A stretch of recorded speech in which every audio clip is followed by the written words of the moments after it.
If you take a moment to look around, you'll notice something interesting about the world of money. A lot of people are no longer carrying cash. Some don't even remember the last time they held physical bills in their hands. It's almost as if paper money is quietly slipping away, not with a dramatic announcement, but slowly, subtly, like a habit we forget to maintain. Today, I want to walk with you through this shift. Why is cash slowly dying? What forces are pushing it out of our daily lives?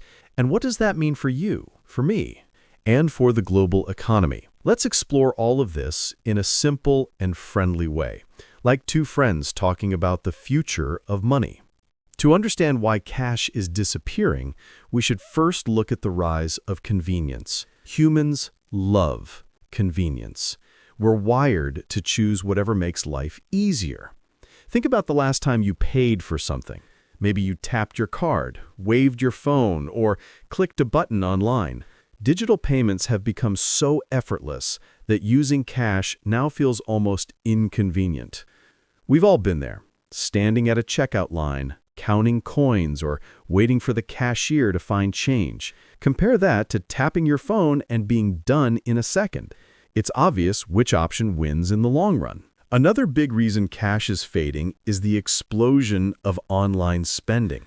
More people than ever are shopping on the internet, whether for groceries, clothes, entertainment, or services. And online shopping simply can't be done with paper money.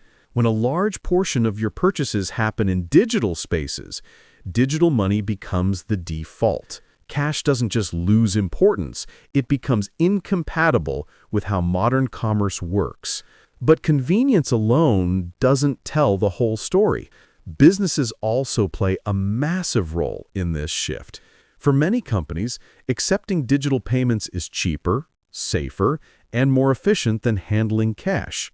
Think about it. No counting bills at the end of the day, no depositing money at a bank, no worrying about theft, no dealing with human error. With digital payments, everything is automatic. Every sale is tracked, organized, and ready for accounting.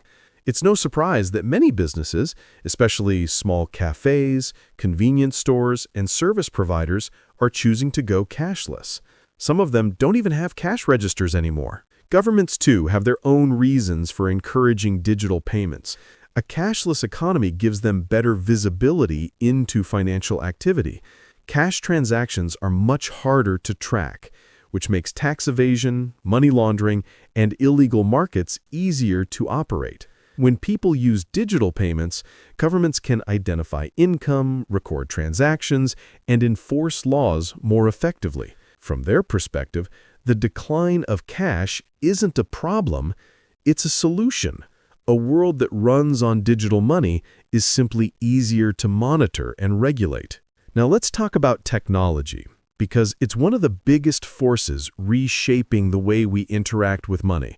Smartphones have become an extension of our hands. Payment apps, digital wallets, and online banking allow us to send and receive money in seconds. You don't need to go to the bank to transfer funds. You don't need to visit an ATM to withdraw cash. You don't even need a physical wallet. All you need is a device you already carry everywhere. And when technology integrates so seamlessly into daily habits, older methods naturally fade away. Another important part of this story is security. It might seem strange to call digital payments safe, especially when we hear about data breaches and hacks. But compared to cash, digital money actually solves several major security risks. If you lose a wallet full of money, it's gone forever. If someone steals it, there's no way to recover it. Cash doesn't leave a trail. Digital payments, on the other hand, can be reversed, traced, and protected with passwords, encryption, biometrics, and fraud detection systems. Banks and payment companies actively monitor suspicious activity, often alerting you instantly. With cash, you never get an alert saying, "Someone is taking your money right now." Once it's gone, it's gone. Now, all of this might make the death of cash sound inevitable, but the story is more nuanced. Even though cash is declining, it still plays an important role in society. Many people depend on physical money, especially the elderly, low-income communities, or those without access to banking. In a world moving rapidly toward digital payments, these groups risk being left behind. And that raises a serious concern. Can a future without cash truly be fair if millions of people are excluded? Accessibility isn't the only issue. Privacy is another major one. Cash is anonymous. When you pay with bills, there's no digital record, no data trail. In a digital world, almost every transaction becomes traceable. Every coffee you buy, every gift you give, every dollar you spend can be recorded and analyzed. Many people worry that a fully digital financial system would give governments and corporations too much visibility into personal lives. The decline of cash could mean the decline of financial privacy. There's also the issue of control. When money becomes entirely digital, it requires digital infrastructure to function. Electricity, internet, servers, banks, payment processors. If any part of that chain breaks, the financial system becomes fragile. We've already seen cases where payment networks go down and leaving people unable to make purchases. Cash, for all its limitations, doesn't depend on technology. It works in a power outage. It works offline. It works everywhere. Another interesting part of this transition is cultural. For generations, people have associated physical cash with certain emotions and habits. Saving money in a jar, counting bills to understand your spending, giving a cash gift, feeling the weight of the notes in your pocket. Digital money removes that physical connection. When you swipe a card or tap a phone, the experience feels less real. That can make it easier to overspend because the transaction becomes invisible. There's no emotional friction. You don't feel the loss of money in the same way.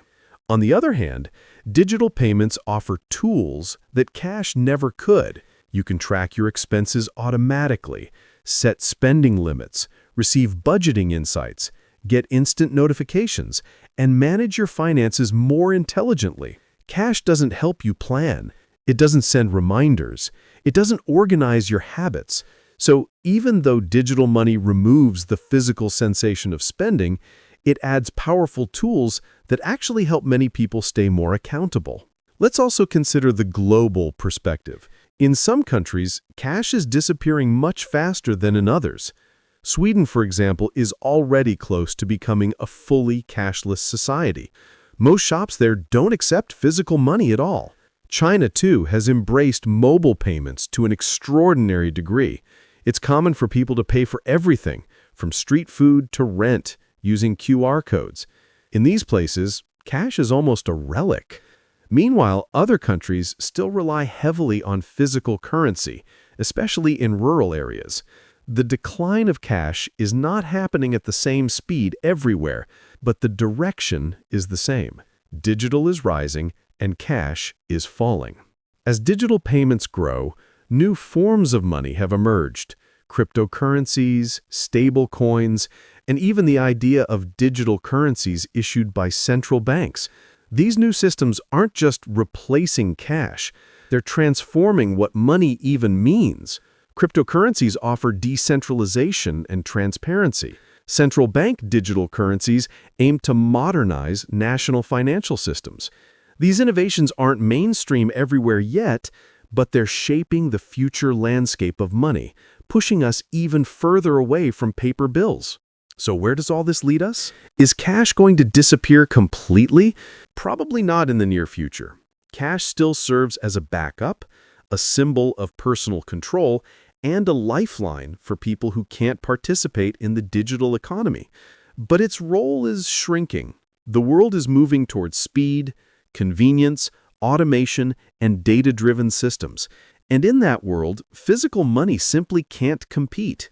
If you think about it, the decline of cash isn't just about payment methods.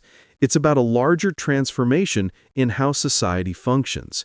We're moving toward a world where everything is interconnected, where digital systems blend into daily life, where money is less of a physical object and more of a flow, something that moves invisibly, quickly, and constantly.